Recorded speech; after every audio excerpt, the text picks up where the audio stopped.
Wendy Williams informs her pals that due to health difficulties, her highly publicized podcast has been canceled before debut. Wendy Williams has informed pals that her widely discussed podcast has been discontinued even before it has begun. Wendy Williams' podcast initiative was officially announced over the summer of 2022. However, a source close to the former TV anchor exclusively revealed to the U.S. Sun that Wendy Williams recently told pals there is no podcast. She claims there is no podcast while simultaneously announcing her comeback to television, which is odd. It's difficult to tell what is grounded in reality. Launched in July 2022, the Wendy Experience's Instagram page features a link to a storefront offering goods using the star's catchphrases and podcast branding. The podcast's Read More section on the website, however, is faulty and displays the message account is suspended. Wendy last spoke in front of the public on the project in November 2022 at a WBLS event. The Wendy Experience podcast would debut, she informed the crowd, in the next few weeks. Wendy, who checked in for treatment for purported severe alcoholism and spent 2 months in a Malibu facility, was out drinking and going to bars this past week.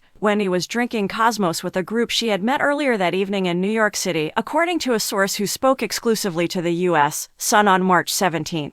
With the exception of her chauffeur and bodyguard, the source stated Wendy was completely by herself when she arrived at Fresco by Scotto. She was gazing off into the distance when a familiar face entered the room. The gang went to the gay bar Townhouse later in the evening. The onlooker said, when the bartender asked what she wanted to drink, she just answered, something to get me drunk. The U.S. Sun was given the following comment from Wendy's representative. Wendy was celebrating her upcoming new opportunities. She wanted to celebrate as she has things happening, making her feel like she has a new lease on life. She was rejoicing in the fact that a number of projects were in the works. The LGBTQ community, which makes up a sizable portion of Wendy's fan base, is supported wholeheartedly by her, the statement said. Following many health concerns, a financial guardian formally assumed control of her finances back in May 2022. Just a few months later, in June, she also lost her renowned daytime talk program. The identity of the guardian in charge of Wendy's assets was made public by the U.S. Sun in December. Sabrina Morrissey is a guardianship expert and lawyer. The guardian, who is in charge of the 58-year-old former TV host's estate, is in charge of deciding who in Wendy's circle is eligible to receive money and payments from her fortune, according to numerous sources and court documents. Sabrina's ability in estate administration, guardianships, and litigation was lauded in the eminent expert's biography. She is passionate about representing elderly clients and protecting them from fraud and abuse. She appears regularly on their behalf in the New York state courts, helping them to obtain appropriate support in the home, safeguard their assets, and plan for the future, according to her biography. Wendy's ex-husband Kevin asked a judge in their divorce case to force the guardian to resume his alimony payments that stopped in February, according to court documents that were previously exclusively made public by the U.S. Sun. Her son Kevin Hunter Jr. also made reference to the guardian's strict control over Wendy's funds when he was forced out of his opulent condo in September because he was unable to pay the expensive $6,800 monthly rent after his mother's finances were frozen in February. According to a source familiar with the case, Kevin Jr.'s inability to access the monies Wendy set aside to help with his education in the spring was partially due to the fact that he was not enrolled in college at the time.